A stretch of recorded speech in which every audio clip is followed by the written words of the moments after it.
안녕하세요. 도마 태평양 약국입니다. 오늘은 장과 폐의 폐쇄성 질환과 연관성에 대해서 말씀하신다고 하셨는데, 장과 폐쇄성 질환의 그 예방과 관리 중요성에 대해서 좀 말씀해 주실래요? 예. 안녕하세요. 도마 태평양약국 약사 김태경입니다. 오늘날에는 이제 폐와 장의 질환이 많아지고 있어요. 네. 폐 질환은 이제 폐쇄성 질환으로 생각되는데, 그것은 어떤 거냐면은 이제 몸이 폐가 약해져가지고 삼출물이 많이 나와요. 그러니까 많이 나오면 폐에 새 기관지하고 기관지 같은데 염증 물질이 많아지면은 만성 기침과 만성 가래, 또 급성 기침이나 급성 가래들이 생기고요. 또 심해지면은 이제 폐에 아주 가느다란 기관들이 막히면서 숨이 차요. 숨이 차고 그래서 천식 같은 거 생기고요.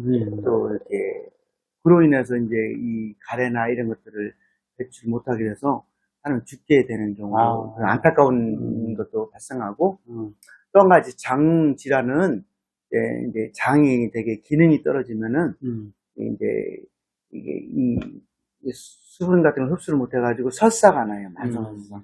그래서 만성 궤양성 대장염이 생기고 또 크론병이라는 게 생기면서 염증 물질이 이렇게 생겨서 몸 전체에 영향을 미치게 되는 걸 보게 되는데, 안타깝게도 이런 만성 기관지염, 만성 폐렴 이런 폐질환과 궤양성 대장염 이런 크론병 등의 정확한 원인을 못 밝혀내고 있고요. 또 한 가지는 특효약이 없다는 거예요.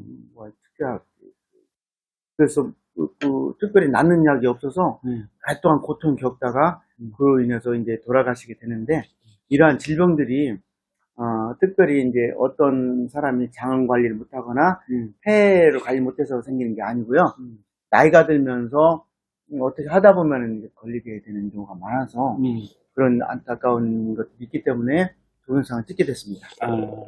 그러면 장과 폐가 서로 어떻게 연결이 되어 있는지 좀 구체적으로 좀 말씀해 주실래요? 네. 우리가 일반적으로 생각할 때 장은 장이고 폐는 폐고 이렇게 해서 연관이 없다고 생각을 해요. 그렇죠. 그래서 치료도 장은 설사약, 폐가 기침하면 기침가래 이런 식으로 생각하게 되는데, 우리가 좀 더 근본적으로 생각을 해야 돼요. 옛날 2000년 전에 이제 동양의학이 이제 발전했잖아요. 옛날 우리 선조들은 어떻게 생각하냐면 해부학을 잘 몰랐기 때문에 폐하고 장은 연결돼 있다고, 대장 연결돼 있다고 생각했고요. 그 다음에 이제 폐가 나빠지면 폐 대문은 대장이에요. 그러니까 폐가 나빠지면은 대장도 나빠진다 이렇게 생각을 했어요. 그리고 폐가 이렇게 수분이 많으면 대장의 문을 열어서 이렇게 빼주면은 폐를 고칠 수 있다고 생각을 했어요. 그러니까 대장을 좋게 하면은 폐가 좋아진다. 그리고 폐가 나빠지면 대장이 나빠진다. 이런 식으로 생각을 했어요. 그래서 폐와 대장은 연결이 돼 있다고 생각을 했어요. 그런데 최근에 이제 연구에 의하면은 폐는 대장하고 밀접해요. 그러니까 대장염이 있으면 궤양성 대장염이나 크론병이 있으면은 폐 기관지염이 심한 거예요. 폐색. 또 폐가 약해지면은 크론병이나 궤양성 대장염이 있을 가능성이 아주 높다는 거예요. 그러니까 연관이 있다는 걸 알게 된 거죠. 그러면 이제 서로 어떻게 연결이 돼 있는가를 알아야 되잖아요. 그러니까 어떻게 연결이 돼 있냐면요. 이제 폐가 나쁘면은 숨이 차잖아요. 그러니까 숨이 차다는 것은 피 속에 산소 운반 능력이 떨어질 것 같아요. 그것이 장으로 가면은 장도 이렇게 움직이려면 연동 운동을 하잖아요. 연동 운동을 하게 되는데 산소가 적은 피가 왔으니 연동 운동이 떨어지잖아요. 두 번째, 폐에서 운반된 피가 어디로 가냐면 저기로 가잖아요. 그 장으로 가잖아요. 근데 폐가 이게 삼출물이 나올 정도로 그 수분이 많은 피가 장으로 가면 장도 폐하고 똑같은 상피 조직으로 돼 있거든요. 장도 뚱뚱뚱 붓는 거예요. 그러니까 폐가 나쁘면 장세포도 힘을 잃고 이렇게 그 폐처럼 삼출물이 나와서 장이 나빠지는 거예요. 장이 설사할 가능성이 높죠. 폐가 나쁘면. 그러면 이제 반대로 장이 나쁘면요. 그 장이 나쁘면 장에 있는 그 나쁜 균이 살아서 구멍을 내서 누공을 연다고 그래요. 그 구멍 속으로 독소가 들어와요. 독소가 들어온 것이 폐로 들어가잖아요. 그러니까 그래서 그 연구에 의하면은 폐 속에 있는 그 균이 있는데요. 폐 속에 그 균이 장 속에 사는 균이 글로 온 거예요. 똑같은 균이 있다는 거예요. 그리고 또 장 속에서 나오는 그 박테리아 껍질, LPS 같은 물질들이나 염증 물질도 또 폐로 이동하는 것을 발견한 거죠. 그러니까 장이 나쁘면 폐도 나빠지고 또 폐가 나빠지면 장이 나빠지고 그러니까 이것이 서로 연결해서 어물려 있다는 것을 이렇게 연결되어 있다는 것을 알게 됐어요. 그래서 우리가 이런 것을 잘 생각해서 병치를 해야 된다 그 말이죠. 그러면 궤양성 대장염이나 크론병 그리고 폐의 기능 부전 등을 어떻게 발생하는지 좀 이해하기 쉽게 설명해 주실래요? 예. 우선은 그 궤양성 대장염이나 크론병은 그 설사를 하는 거잖아요. 설사를 하는 건데 보통은 이제 그 설사가 그 음식물이 들어오면 운동력이 갑자기 막 이렇게 활발해져서 설사를 하게 되는 건데 독소나 이런 게 들어오면은 막 장이 움직여서요. 내보내려고 설사를 하게 돼요.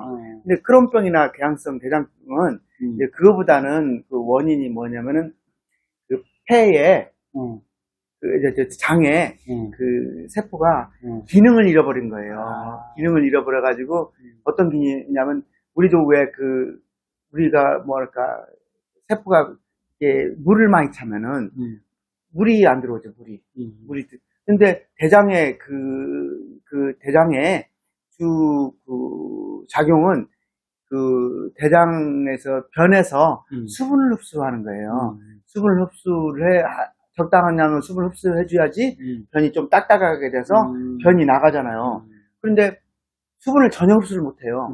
그러면 어떻게 되죠?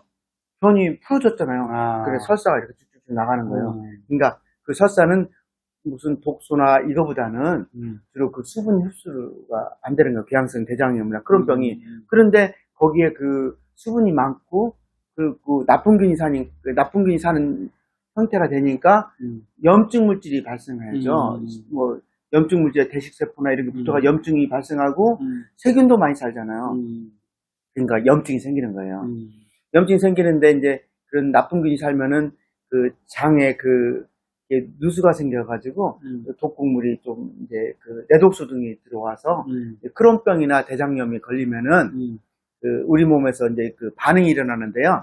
어디 보면 눈가에 홍채염 같은 거 생기고 관절염 같은 것도 잘 생기고 또 이게 그 물질들이 피를 통해서 들어갈 뿐만 아니라 이게 림프절을 통해서도 들어가요. 그래서 이런 늑막 같은 게 이렇게 아프고 그리고 또 폐에 아까 삼출물이 생겨서 기관지염의 원인이 되는 이게 되는 거죠.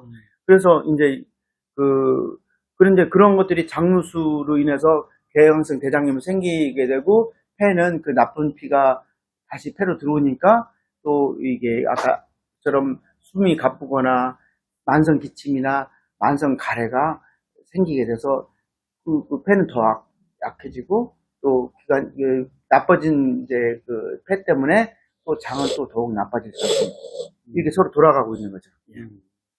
그러면 그 궤양성 대장염이나 근만성 기침, 근만성 가래, 천식 등의 치료에 대해서 구체적으로 이해하기 쉽게 좀 말씀해 주시면.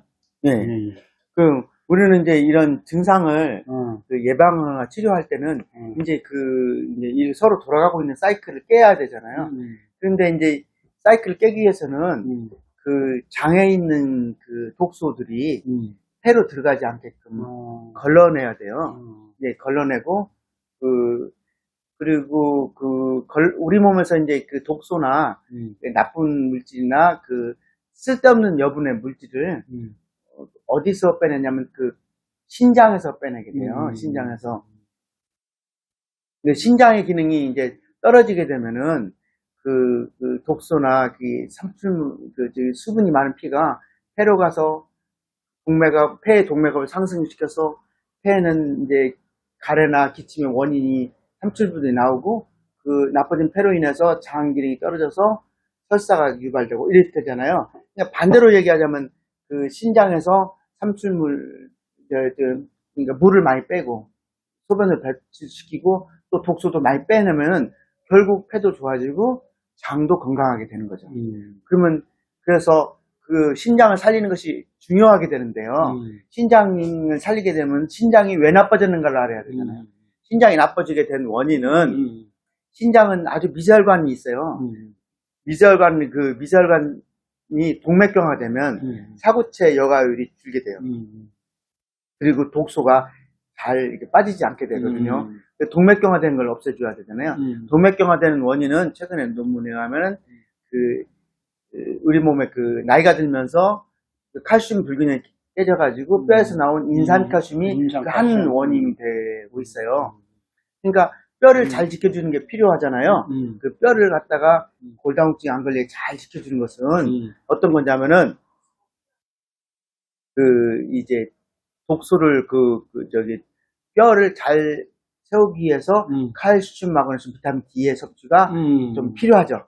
그런데 나이가 들면은 칼슘, 마그네슘, 비타민 D가 다 흡수가 안 되니까 녹용하고 녹용하고 사슴태반을 먹어서 잘 흡수를 해줘서 뼈 무너진 걸 막아주면은 이제 피가 탁한 피를 없애줘서 콩팥을 살려주게 됐죠. 그리고 또 한 가지는 이미 이제 동맥경화된 혈관들이 있잖아요. 그걸 살려주는 것은 동맥경화된 것을 없애주면 되잖아요. 거기에는 보통 혈전이 들어가 있어요. 그러니까 혈전으로 돼 있어서 막고 있는데요. 예, 피떡하고 칼슘하고 뭐 요산, 인산칼슘 이런 게 들어있거든요. 그걸 풀어주는 건 잘하는 것은 이제 일본 사람들이면 나토라고 있어요. 그것이 아주 잘 풀어준다고 하고 있어요. 그래서 나토 기나제가 좀 도움이 되고요. 그리고 또 우리가 이제 소변을 좀 잘 나가게 해주는데 약간 도움이 되는 것은 뭐 옥수수 수염차나 뭐 복령 같은 게 좀 도움이 된다고 생각을 해요. 또 수박 같은 것도 먹으면 좀 잘 나가게 되죠. 이제 그런 것이 있고요. 또 설사약으로는 이제 지사제가 연동 운동력이 많이 돼서 나가는 것보다는 수분이 흡수가 안 돼서 나가는 거니까 소변에 콩팥에서 수분이 많이 나가면은 그 수분량이 이제 폐 압력도 하강해서 세포가 이렇게 수분이 많은 세포가 좀 줄어들죠. 그리고 대장에서 좀 줄어들죠. 그 흡수를 잘하게 되죠, 수분을. 그렇게 해서 없앨 수가 있고, 또 독소 같은 것을 잘 하기 위해서 지사제를 쓸 때 이렇게 연동력을 떨어뜨리는 지사제가 아니고 원인이 이제 독소 세균이나 독소를 잘 흡수하게 해서 나가는 지사제가 흡착제 성분을 가진 지사제가 아주 유익하다고 생각됐습니다. 여러분 이게 짧은 시간이지만 많은 도움이 되기를 오늘 바라고 이 동영상을 마치겠습니다. 예, 대단히 감사합니다. 네, 감사합니다. 예, 감사합니다. 네.